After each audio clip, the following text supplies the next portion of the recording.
नमस्कार दोस्तों। आज हम बात करेंगे सर्वाइकल स्पॉन्डिलोसिस के बारे में।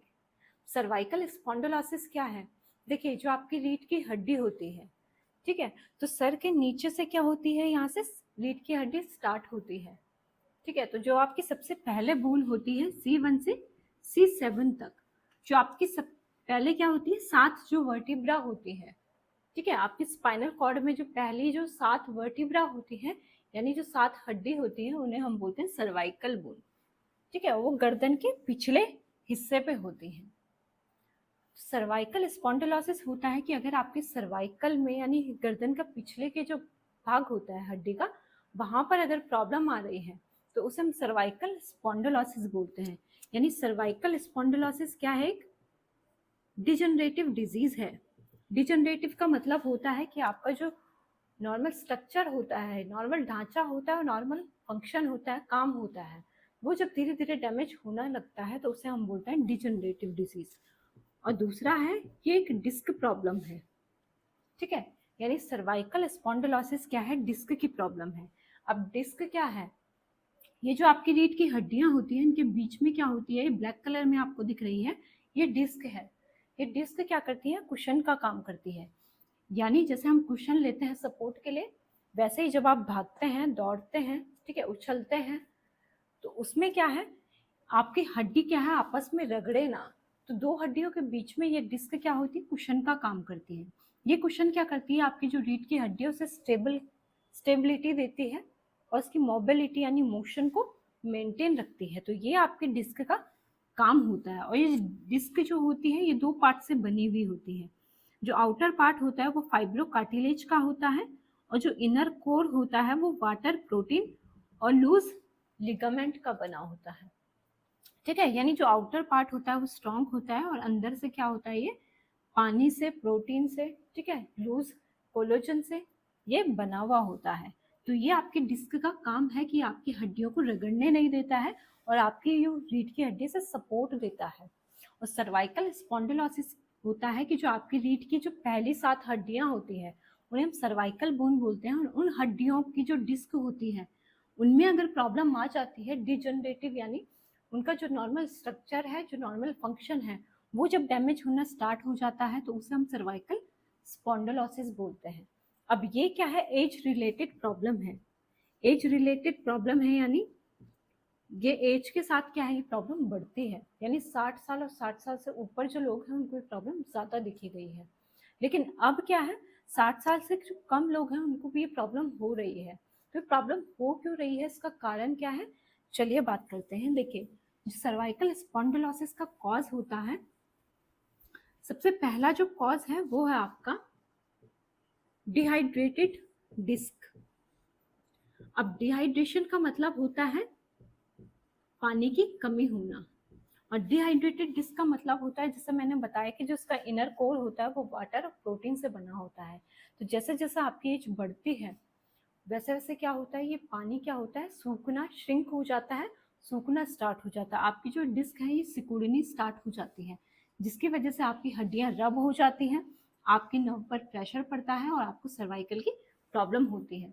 या जिन लोगों को डायबिटीज़ की प्रॉब्लम है, थायराइड की प्रॉब्लम है, उन लोगों को भी क्या होती है, डिहाइड्रेटेड डिस्क की प्रॉब्लम होती है। तो सबसे पहला जो कॉज होता है वो डिहाइड्रेटेड डिस्क का होता है। दूसरा होता है हर्निएटेड डिस्क। अब हर्निएटेड डिस्क क्या है? देखिए, जो डिस्क होती है, जब उसका पार्ट क्या होता है, बाहर की तरफ निकल जाता है, उभर जाता है, तो उसे हम हर्निएटेड डिस्क बोलते हैं, जैसा आप यहाँ पर देख रहे हैं।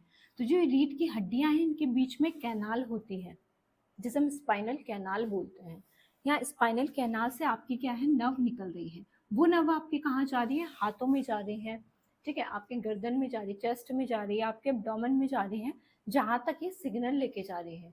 यानी आपके ब्रेन और बॉडी पार्ट के बीच में जो कम्युनिकेशन होता है वो नर्व के थ्रू होता है। और जो स्पाइनल कैनाल होती है, यहाँ से नर्व पास होती है। तो जब हर्निएटेड डिस्क की प्रॉब्लम होती है, आप देखिए ये डिस्क क्या है, यहाँ कैनाल में आ गई है, तो जो यहाँ से नर्व पास हो रही है वो नर्व क्या है, दब रही है, जिससे आपको क्या है, दर्द भी फील हो रहा है, सुनपन भी फील हो रहा है, झंझनाहट भी हो रही है। तो हर्निएटेड डिस्क भी एक कॉज है।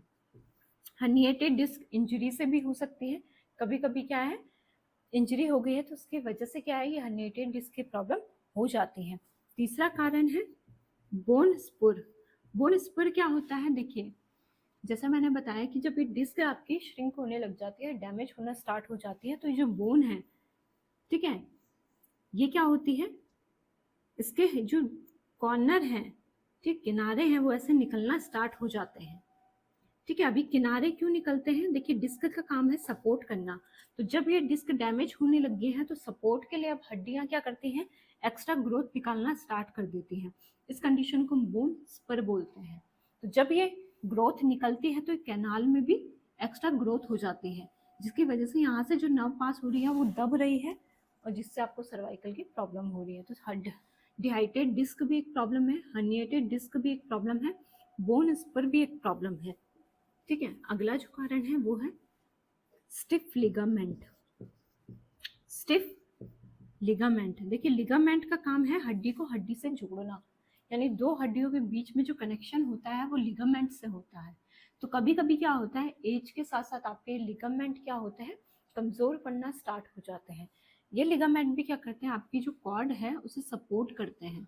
ठीक है, कोई इंजरी हो गई, ठीक है, या बढ़ती उम्र के साथ साथ ये लिगामेंट क्या करते हैं, कमजोर पड़ना स्टार्ट हो जाते हैं, जिसकी वजह से क्या होता है, आपकी जो रीढ़ की हड्डी होती है उसे सपोर्ट नहीं मिल पाता। यानी रीढ़ की हड्डी का जो ये वाला पार्ट होता है गर्दन का, गर्दन के पीछे, ठीक है, यहाँ पर जो प्रॉब्लम क्रिएट होती है उसे हम सर्वाइकल स्पॉन्डिलोसिस बोलते हैं, जो डिहाइड्रेटेड डिस्क की वजह से होता है, हर्निएटेड डिस्क की वजह से होता है, बोन स्पर की वजह से होता है, और स्टिफ लिगामेंट की वजह से होता है अगर लिगामेंट डैमेज हो गए हैं तो। ठीक है, ये तो है कारण यानी कॉज। अब बात करेंगे रिस्क फैक्टर के बारे में, कौन से ऐसे फैक्टर हैं जो आपकी सर्वाइकल की प्रॉब्लम को बढ़ा देते हैं। ठीक है, अब देखिए जो रिस्क फैक्टर हैं उनमें सबसे पहला आता है स्मोकिंग, यानी सिगरेट पीना।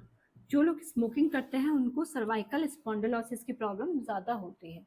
ठीक है, स्मोकिंग की वजह से क्या होता है, जो केमिकल टॉक्सिन आपकी बॉडी में जाते हैं तो ये क्या करते हैं, आपकी हड्डियों को कमज़ोर करते हैं, आपकी मांसपेशियों को कमज़ोर करते हैं। तो स्मोकिंग क्या है, एक रिस्क फैक्टर है। दूसरा है ऑक्यूपेशन। देखिए कुछ लोगों का काम होता है भारी सामान उठाना, हैवी लोड करना। ठीक है, तो बार बार भारी सामान उठाने की वजह से जब गर्दन पर सामान उठाते हैं तो उनके हड्डियों पर क्या है, जोर पड़ता है, उनकी मांसपेशियों पर जोर पड़ता है, जिससे सर्वाइकल की प्रॉब्लम स्टार्ट हो जाती है। तीसरा है ओवरवेट। अब देखिए कुछ लोगों में क्या होती है, वेट बहुत ज़्यादा होता है तो उनकी बॉडी पर क्या है, एक्स्ट्रा फैट जमना स्टार्ट हो जाता है। तो गर्दन के पास यहाँ पर क्या है, जो मांसपेशियाँ होती है वहाँ पर एक्स्ट्रा फैट जम जाता है, जिसे हम बुफेलो हम्प भी बोलते हैं। जिसे बुफेलो का होता है, ये गर्दन होती है उभरी हुई, वैसा ही क्या है, ओवरवेट की वजह से, फैट जमने की वजह से ये हिस्सा क्या होता है, ऐसे उठ जाता है, ऊंचा हो जाता है, जिससे हाथ पीछे नहीं हो पाते हैं, हैंड मूवमेंट ठीक से नहीं हो पाती है, शोल्डर क्या होते हैं, आगे की तरफ झुक जाते हैं। तो उस कंडीशन में भी क्या है, सर्वाइकल स्पॉन्डिलोसिस की प्रॉब्लम ज़्यादा होती है, मांसपेशियों पर जोर पड़ता है, हड्डियों पर जोर पड़ता है। ठीक है, चौथा जो कारण है वो है जेनेटिक, यानी कुछ लोगों में क्या है, फैमिली हिस्ट्री भी होती है कि मदर फादर को प्रॉब्लम है तो ये प्रॉब्लम आगे भी बच्चों में पास होती है, तो जेनेटिक भी ये प्रॉब्लम होती है। स्मोकिंग की वजह से होती है, ऑक्यूपेशन की वजह से होती है, ओवरवेट की वजह से होती है, जेनेटिक होती है। ठीक है, पांचवा कारण है वो है कुछ पेशेंट में डायबिटीज होता है और थायराइड होता है। अब देखिए जिन लोगों को डायबिटीज है, डायबिटीज भी क्या करता है, आपकी नसों को डैमेज करना स्टार्ट कर देता है, जिससे सर्वाइकल की प्रॉब्लम और बढ़ जाती है। जिनको थायराइड है उनमें भी क्या होता है, विटामिन डी की डेफिशिएंसी होती है। तो विटामिन डी की डेफिशिएंसी होने की वजह से, या अगर हाइपर थायरॉइडिज्म है उनका, यहाँ पर क्या होता है, गले में गांठ बन जाती है जिसे हम गोइटर बोलते हैं। तो उसकी वजह से भी, एक्स्ट्रा ग्रोथ होने की वजह से भी हड्डियों पर क्या है, जोर पड़ता है। अगर हाइपोथायराइडिज्म है तो उससे विटामिन डी की डेफिशिएंसी हो जाती है, जिससे भी हड्डियां कमजोर पड़ जाती हैं। डायबिटीज की दिक्कत की वजह से भी क्या है, नर्व डैमेज होती है, तो आपकी सर्वाइकल की प्रॉब्लम बढ़ जाती है। अगला कारण है इंजरी। कुछ लोगों में क्या है, इंजरी हो जाती है जिसकी वजह से आपके मांसपेशियों पर, आपकी हड्डियों पर क्रैक आ जाता है। ठीक है, और क्या है, आपकी नसें जो यहाँ से पास हो रही हैं, या आपके हाथों में क्या है, सेंसेशन लेके जा रही है। जब हाथों में सेंसेशन लेके जा रही है तो उससे सुनपन भी झंझनाहट भी आपके हाथों में होती है। तो ये सारे क्या है, सर्वाइकल स्पॉन्डिलोसिस के रिस्क फैक्टर हैं। अब बात करेंगे सिम्टम्स के बारे में, यानी लक्षण के बारे में। सर्वाइकल की प्रॉब्लम में कौन कौन से सिम्टम्स आते हैं, कैसे पता चलता है। तो सिम्टम्स है, सबसे पहले क्या होता है, पेन होता है। ये पेन गर्दन से स्टार्ट होता है, ठीक है। पहले जो 7 वर्टिब्रा होती है, 7 हड्डियां होती है स्पाइनल कॉर्ड की, वहां पर प्रॉब्लम आ रही है, वो सर्वाइकल की प्रॉब्लम है। और पेन यहाँ से स्टार्ट होता है, सर का जो निचला हिस्सा है आपके शोल्डर में जाता है, आपके हाथ में जाता है, आपके फिंगर में जाता है, ठीक है। तो सबसे पहले दर्द होता है। दूसरा क्या होता है, स्टिफनेस होती है, अकड़न होती है। जैसे आप गर्दन को दाएं बाएं घुमाते हैं या ऊपर नीचे करते हैं तो आपको अकड़न लगती है, ठीक है, घुमाने में दिक्कत होती है गर्दन को, तो अकड़न भी होती है। तीसरा है बम्प फील होता है या नॉट फील होती है, जब आप हाथ लगाते हैं, ठीक है, सॉरी, जब आप हाथ लगाते हैं तो उससे क्या होता है, आपकी गर्दन के इस हिस्से में आपको गांठ महसूस होती है, ऐसा लगता है कि कोई गांठ बनी हुई है, तो ऐसा भी फील होता है। चौथा है कि आपको वीकनेस आ जाती है। वो वीकनेस कहाँ आती है, हाथों में आ जाती है, ठीक है, गर्दन में और हाथों की जो मांसपेशियां उसमें कमजोरी आ जाती है। अब कमजोरी क्यों आती है, क्योंकि यहाँ पर नस क्या है आपकी दब रही है। देखिए हड्डियों के बीच में कैनाल होती है, ये जो गैप आपको दिख रहा है, यहाँ से जो डॉट डॉट दिख रहा है, यहाँ से नर्व पास हो रही है, जो नर्व आपकी क्या है बॉडी पार्ट्स में जा रही है, जिससे सेंसेशन जा रही है। तो क्या है, जब हर्निएटेड डिस्क की प्रॉब्लम होती है, डिस्क बल्ज हो जाती है, ठीक है, डिजनरेटिव डिस्क हो जाती है, तो उससे ये नर्व में प्रेशर पड़ता है, जिससे कमजोरी आती है, सिग्नल नहीं पहुंच पाते हैं आपके बॉडी पार्ट तक, ठीक है। तो हाथों में क्या हो रही है, weakness in the hands, arm and shoulder में आपको कमजोरी लगती है। पांचवा क्या है, हेडेक की प्रॉब्लम भी होती है। देखिए अब यहाँ से सर दर्द गर्दन के पीछे से स्टार्ट होता है और आगे फोरहेड की तरफ जाता है, वो आपके सर्वाइकल का हेडेक होता है, ठीक है। दर्द होता है, अकड़न आ जाती है, यहाँ पर नोट फील होती है, हाथों में कमजोरी लगती है, ठीक है। सर में दर्द होता है, कुछ लोगों में क्या है डिजीनेस भी होती है, यानी चक्कर भी आते हैं। अगर आपका ये दर्द अगर लगातार बना हुआ है और आप फिर भी काम कर रहे हैं, तो आधा एक घंटे बाद क्या होता है, आपका सर भी घूमना स्टार्ट हो जाता है, डिजीनेस भी हो जाती है, तो वो भी सर्वाइकल का सिम्टम्स होता है। कुछ लोगों में क्या है, नमनेस भी होती है। जब ज़्यादा प्रॉब्लम बढ़ जाती है तो ये डैमेज या आपकी नर्व को क्या कर देती है, डैमेज कर देती है, पूरी तरह से दबा देती है, जिसकी वजह से क्या है, सुनपन लगता है, ऐसा लगता है कि ये क्या है, हाथ सुन हो गया है, तो ये काम करना बंद कर गया है। तो वो सिम्टम्स भी सर्वाइकल में होते हैं। डिपेंड करता है कि आपका ड्यूरेशन कितना है, क्या सीवियरिटी कितनी है, यानी दर्द कितना तेज हो रहा है और कितने लंबे टाइम से हो रहा है, ये डिपेंड करता है। उसके अकॉर्डिंग क्या होती है, प्रॉब्लम होती है। कुछ लोगों में कम प्रॉब्लम होती है, कुछ लोगों में बहुत ज़्यादा प्रॉब्लम होती है कि वो अपनी डेली एक्टिविटीज़ यानी अपना डेली का जो काम है वो भी नहीं कर पाते हैं, ठीक है। तो ये डिपेंड करता है आपकी ड्यूरेशन पर। अब इसका मैनेजमेंट क्या है, कैसे हम इस प्रॉब्लम को मैनेज कर सकते हैं। देखिए इसके मैनेजमेंट के लिए सबसे पहले आपको क्या करना है, अपनी डाइट को हेल्दी रखना है। देखिए कोई भी प्रॉब्लम जब आपकी बॉडी में होती है उसमें डाइट का बहुत बड़ा रोल होता है।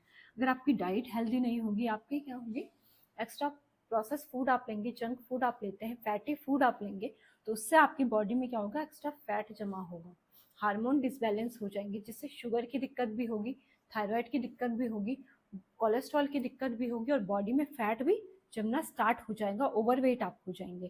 तो उसकी वजह से गर्दन भी यहाँ पर क्या है, जो मांसपेशियां उसमें भी सूजन आ जाएगा, मूवमेंट नहीं हो पाएगी, जिससे आपकी मांसपेशियों पर हड्डियों पर जोर पड़ेगा। तो डाइट को अपनी क्या रखिए, हेल्दी रखिए। दूसरा है गुड पोस्चर। अब देखिए कुछ लोगों का काम होता है फोन काफ़ी लंबे टाइम तक यूज़ करना या लैपटॉप पर लंबे टाइम तक बैठे रहना, तो गलत पोस्चर की वजह से भी क्या आपकी हड्डियों पर मांसपेशियों पर जोर पड़ता है। यानी कुछ लोग अगर फिजिकली इनएक्टिव हैं, ज़्यादा उनका चलना फिरना नहीं हो पा रहा है, तो उसकी वजह से उनका वेट भी बढ़ रहा है, ठीक है, हड्डियों पर मांसपेशियों पर भी जोर पड़ रहा है। तो अपने पोस्चर को क्या है, मेंटेन रखना है और हर आधे घंटे में क्या है 5 मिनट का ब्रेक लेके आपको थोड़ा सा वॉक करनी है। तीसरा क्या करना है, देखिए फिजिकल एक्टिविटी करनी है। फिजिकल एक्टिविटी क्यों ज़रूरी है, फिजिकल एक्टिविटी आप वॉक कर सकते हैं, ठीक है, स्विमिंग आप कर सकते हैं, जिससे आपके हैंड का मूवमेंट क्या है बना रहे। तो आपकी जो ये मांसपेशियां हैं ये क्या है, एक्टिव रहे, ठीक है, जिससे आपको दर्द में आराम मिलेगा और आपकी सर्वाइकल की प्रॉब्लम धीरे धीरे कम होती जाएगी। तो आप स्विमिंग भी कर सकते हैं, वॉक भी कर सकते हैं, योगा भी कर सकते हैं, मेडिटेशन भी कर सकते हैं, कोई भी मूवमेंट आप कर सकते हैं, ठीक है।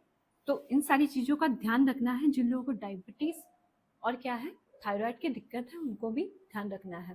तो अपनी लाइफस्टाइल को हेल्दी रखिए और अपना ध्यान रखिए। अगली वीडियो में हम बात करेंगे रिलीफ प्रॉब्लम के बारे में। धन्यवाद।